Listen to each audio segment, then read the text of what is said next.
I think people would say, well, okay, because actually I don't think Smith Rowe and or Pepe coming in would weaken us that much. I think losing Saka would a little bit, but like you say, there could also be one eye. If Arteta said, "Oh, I'm not playing them because I'm thinking about Villa on Saturday," he'd just get lynched for that. He would, absolutely, because then that kind of heaps the pressure on that Villa game completely.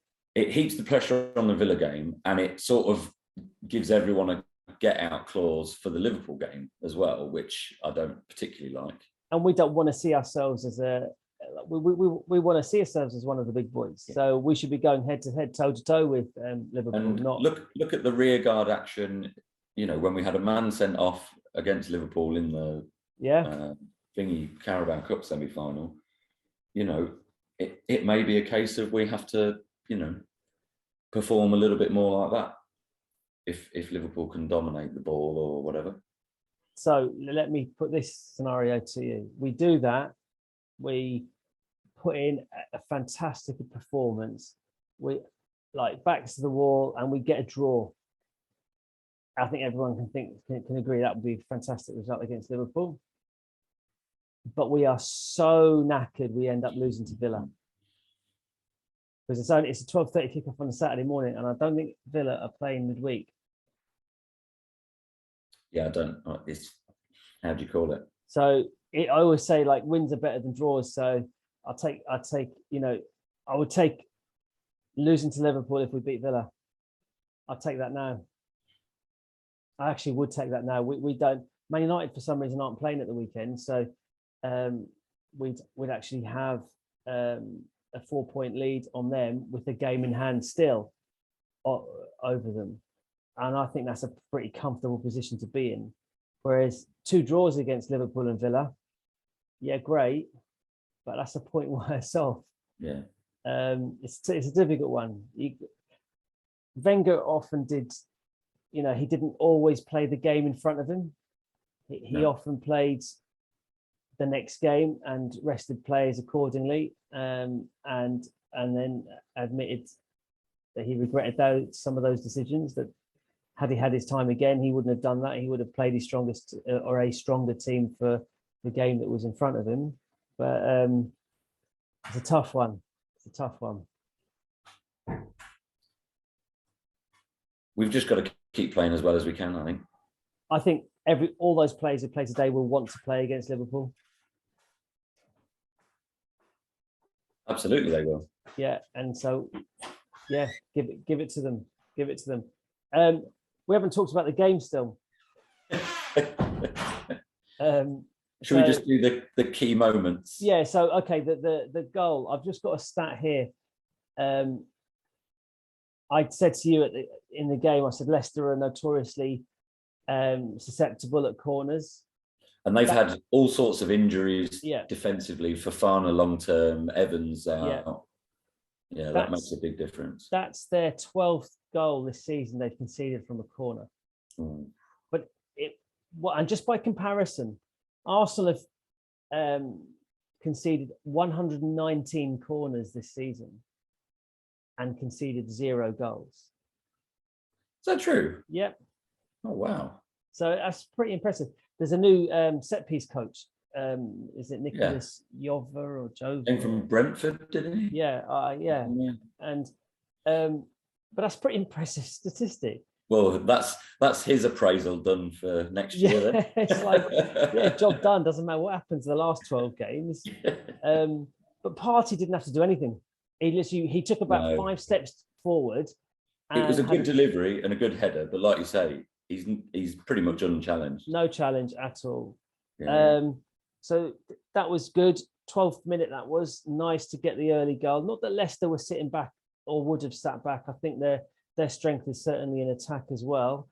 First few minutes was like, two boxers feeling each other out, just sending light jabs at each other. There was no real thing. And, you know, I did wonder if Leicester would offer more, but they seemed to. They had, if you take the whole game, they had 2 chances, really. Well, okay, the Kieran Tierney clearance was a potential chance. the header that Ramsdale saved really well, and it was a good save. But again, as Alan Smith said in commentary, I heard later that it's a save you would expect him to make. Yeah. And you said the same thing. Well, it would have been. I'd look at it the other way. What if he'd missed it? You'd go, "Come on, he really should." Yeah, you're better than that. Yeah. I think it's more the way, the ball was clear. The danger was cleared by it, was the impressive part. Yeah. He got it out of harm's way. Yeah. Exactly. And then there's the Ben White tackle on, I don't know, was it? It was Maddison. When Maddison would have just had a clear shot on goal from 7 or 8 yards central, and chances are he'd have scored it. So that was a goal-saving challenge, that was. But apart from that, Leicester kind of huffed and puffed and didn't offer very much at all. Huff and puff. But also, I feel like I want to be positive about us because, like I say, the amount of times that we recovered from losing the ball to get it back was just brilliant. And there was a real intensity about what we were doing that nullified what they could do. They had to be so precise. And that started from the front. And you made the observation again. You observed quite a lot today. That the front three were changed. We ended the game with a different front three, and I think because of how well we pressed their defenders and midfielders. That makes my observation sound really shit because they were just the substitutes. It's a matter of record. Yeah, but it was that the energy had really been expelled from the front. Yeah, but it's what those 3 substitutions kind of reveal about the past, the kind of the feel of the game or what happened prior to that. I lost my train of thought then. What was I going to say? And maybe saving those 3 for Wednesday. I know that we could have given them a bit more time on the bench maybe, but every little helps. Yeah, no, absolutely. But again, Partey and Xhaka, I mean, he had a very good game. Partey had a fantastic game, both ends of the pitch. Like you used the word earlier, control. We controlled that game. We didn't control the game against Watford, but we actually controlled that game. And actually, Watford have gone to Southampton today and won 2-1. Yeah, that's not Southampton are a funny side. Yeah, I'm hoping it's the Southampton today that we get when we have to travel there in a couple of weeks. This is the thing. The problem, they're so up and down. It's weird. They can lose to the likes of Watford today, but then draw against United or beat someone else fairly convincingly. It's very strange. I'm hoping Coutinho picks up a knock in training ahead of Saturday because he's looking ominously good again. So second half, the penalty decision. Right. So have you watched the penalty decision? Right. So the only one I've seen, the first one, apparently in the first half, Saka was brought down and probably could and should have been a penalty. Is that right? I haven't seen that. Or was there another one? No, there was the Martinelli one in front of us in the first half where Martinelli wanted it and everyone was like, that wasn't a penalty. No, I didn't see, And then, there's the Saka one as well, which must have been second half, you're right. I haven't seen it, but I got messages from people saying it probably was for the Saka. Right, so I haven't seen that at all. And then there's the handball. Yeah. Now, we were a bit agog that he hadn't been sent off. But actually, 2 things. One, there was a player on the line who cleared it. Yeah. So it wasn't a goal. It didn't prevent a goal, or it wouldn't have prevented a goal. And wow, if there was a touch on the ball, it was so slight.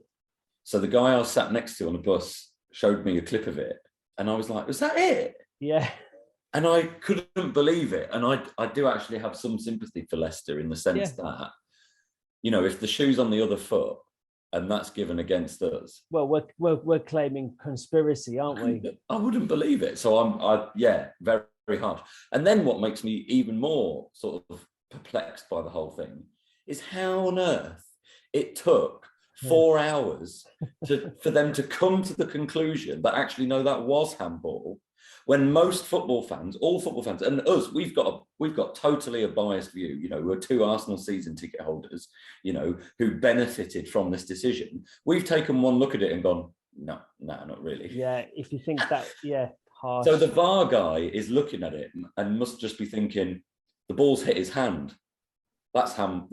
Isn't that not handball? And he's looking at the 2 people running the computers who are going, and so he goes, oh, I think you need to look at this, ref. And the ref's going, no, just tell me, did it hit his hand?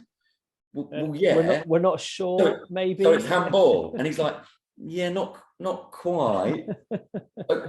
Do you want me to go have a look at it? Yeah, we'll go have a look at it. But you do know half an hour has passed now and we need to go and get the game going. I just need you to look at it because you know. And then he looks at it and he goes, well, I've come over to the screen now. I better give this. Just bizarre.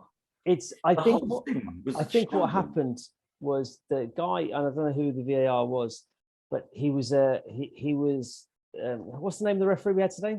Was it Mr. Magoo who was looking at the VAR? No, it was Anthony Taylor was the ref. Yeah. Okay. So he was the senior member of that team, and I think that fed in. The other guy didn't want to kind of not overrule him, but didn't want undermine him. Yeah, wanted him to check. And I think the other thing, and again, they showed the angle, the one angle where it looks most like he did touch it with his fingertips. They only showed him that angle, which was interesting, which is good because what I would say is also, even if it has hit his hand in any way, shape, or form, like you say, there's a player covering on the line, so it's not going in, and it didn't change the direction of the ball or anything. There's no. Just thought it was just daft, and the whole thing about being in the, you know, we're in the stadium. And there's a handball check coming on. The thing comes on the screen behind us, and no one knows what they're looking at. No one knows at all what's going on. We knew it was a handball because Odegaard doing that, he was the only player who kept his arms in the air saying handball. When you actually watch it again, I think a couple of others, Xhaka in particular, I think he called for it as well. But I think the reason the referee, I think the delay in the decision wasn't for the penalty. I think it was for the red cards. I think someone suggested that the reason they were taking so long, especially when Taylor went to the screen, was to see if it was a yellow or a red. But again, let mic them up like they are in rugby. Like what's you know, it will that well. I mean, the problem is that the point of it in rugby is it's a culture that's kind of always been there, and there would have to be some kind of massive shift in society as a whole. I think for football to. Are you old enough to remember the Millwall Arsenal game? Well, I mean, I'm not old enough to remember it, but I've definitely seen it because I found it fucking hilarious. I am old enough to remember, and the Arsenal players weren't told. They weren't told, whereas the Millwall ones were. Yeah. And I remember, I'm sure Alan Davies has spoke about it on his podcast, where it was the only time you're watching a Millwall game where the Millwall players are like, "Okay, referee, yes, thank you very much." And Tony Adams effing and blinding, calling the referee a cheat. A cheat. You're a cheat. That's great. The one time they might be the ref. And it's Millwall Arsenal of all the games. Why? I think we won that game. Brian Marwood. I want to say Brian Marwood won the league that year. I think that was 89, actually. That was the 89 league title. I think so. Brian Marwood, John Lukic, long kick, flick on, Brian Marwood, score 1-0. That's all our goals that season, isn't it? Yeah. It was a big game. It was Alan Smith, flick on. It's Michael Thomas running through the middle. Yeah. I think it's the ground's name. Actually, Alan Smith would be a bit upset if you called his involvement in that 89 goal Anfield goal as just a flick on. I think he did. It was perfectly guided assist. Yeah, it's a bit more than that. Yeah. And look, okay, I'm always a bag of nerves watching the Arsenal game. I'm always waiting for us to concede 3 goals in the last 5 minutes and lose the game 3-2, snatching defeat from the jaws of victory and so on. Yeah. However, that was a very calm, controlled last 10 minutes. Pretty comfortable, wasn't it? Yeah, it was. And I think there was an element of course, I don't like talking in this idea. I think I know the term now. It's called counterfactuals. If the penalty isn't given and we don't get that second goal, sure, the end of the game might have been, much more fraught or whatever.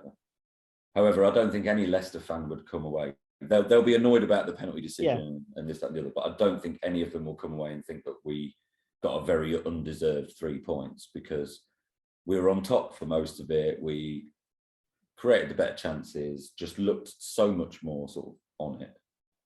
But the second goal, as well as giving us the advantage through the penalty, really stirred the crowd up again as well, and it would just really enliven the atmosphere. So in that respect, helped, I don't know, focus the minds and the support.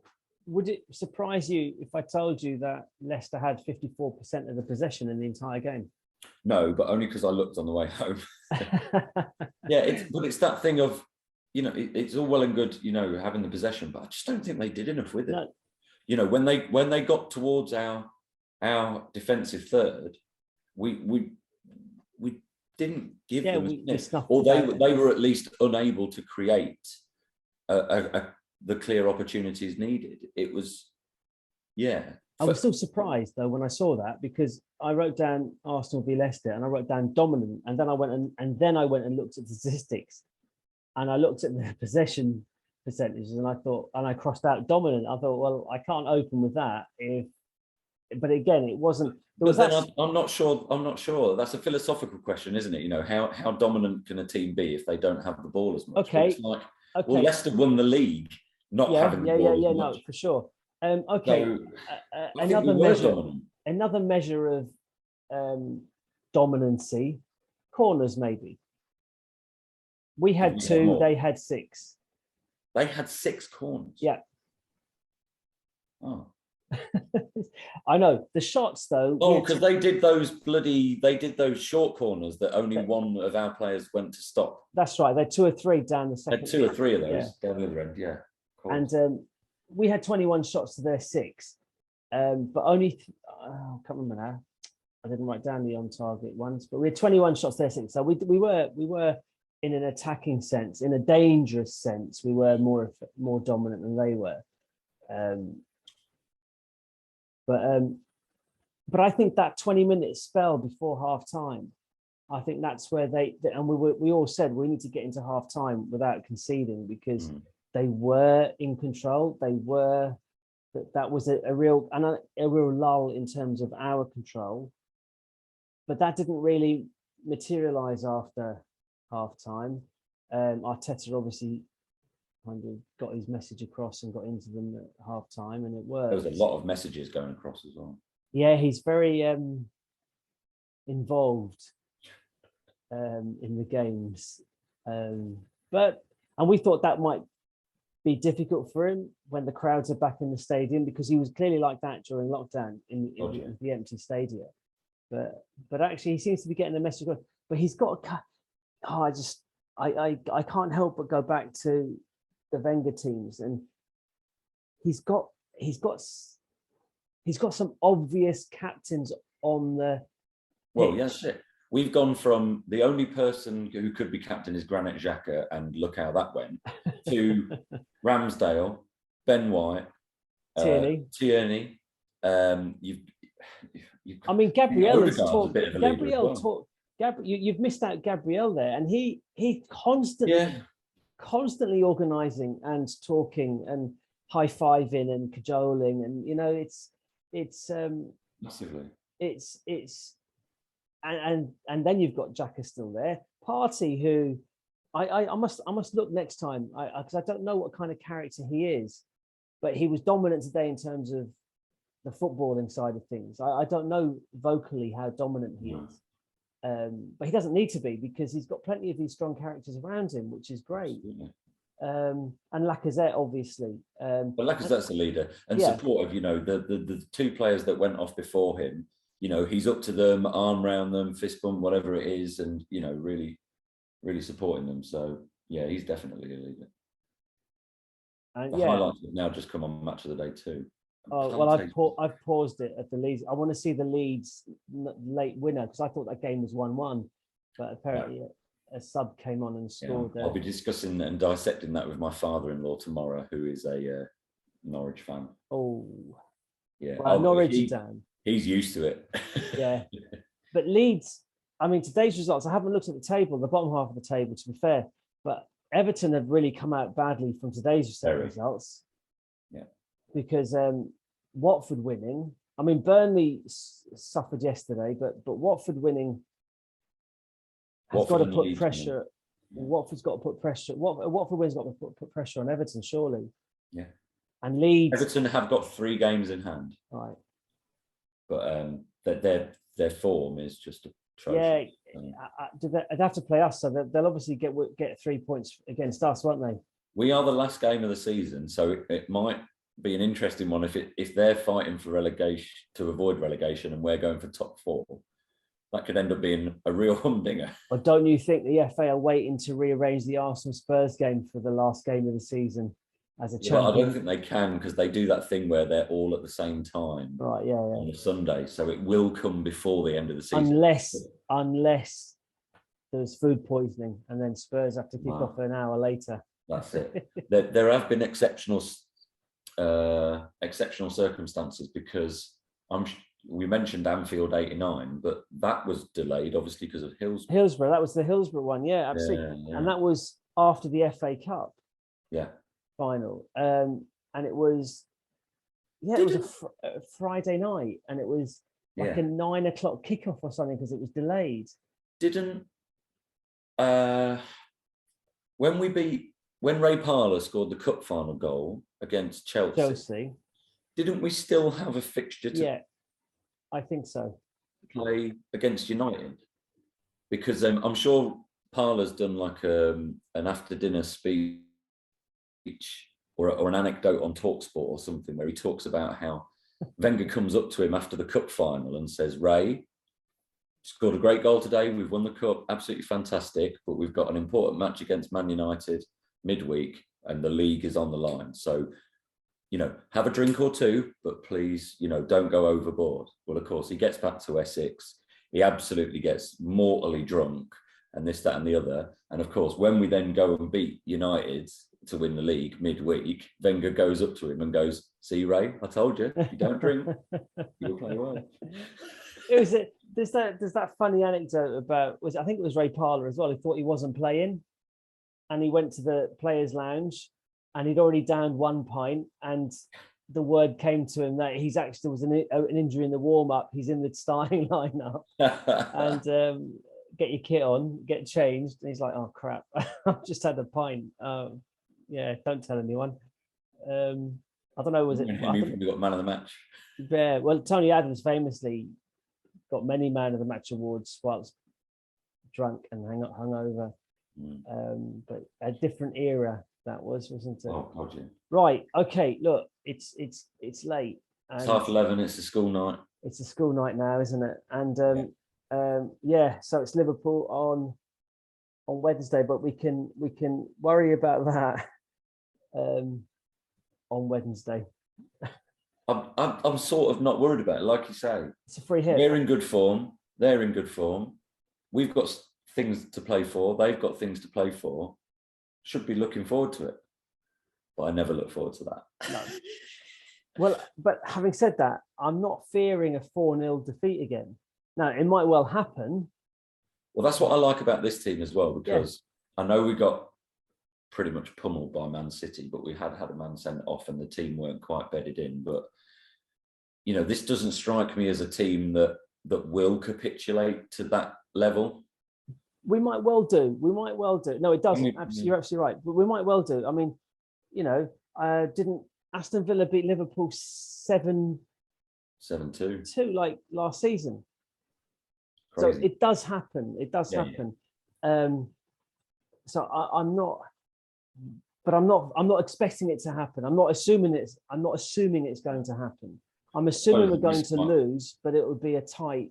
It won't be we won't roll over for them, and that's the difference. I suppose the risk is, because we've got something to play for. That if we do go behind and then get a bit too expansive and open, that we leave ourselves vulnerable, or get a silly red card. Someone tweeted Xhaka doing this to the screen, and underneath the caption read 5 games without a card. So it's 5 games without a card, 5 wins. So can't complain, can we? There's a correlation. Doesn't mean it's been caused. Right. Okay. We'll call it. That's keeping the winning run going. 5 podcasts, 5 wins. That sharp intake of breath indicates, kind of reflects my confidence levels, making it 6 out of 6. I've got a long and busy 3 days before then. There you go.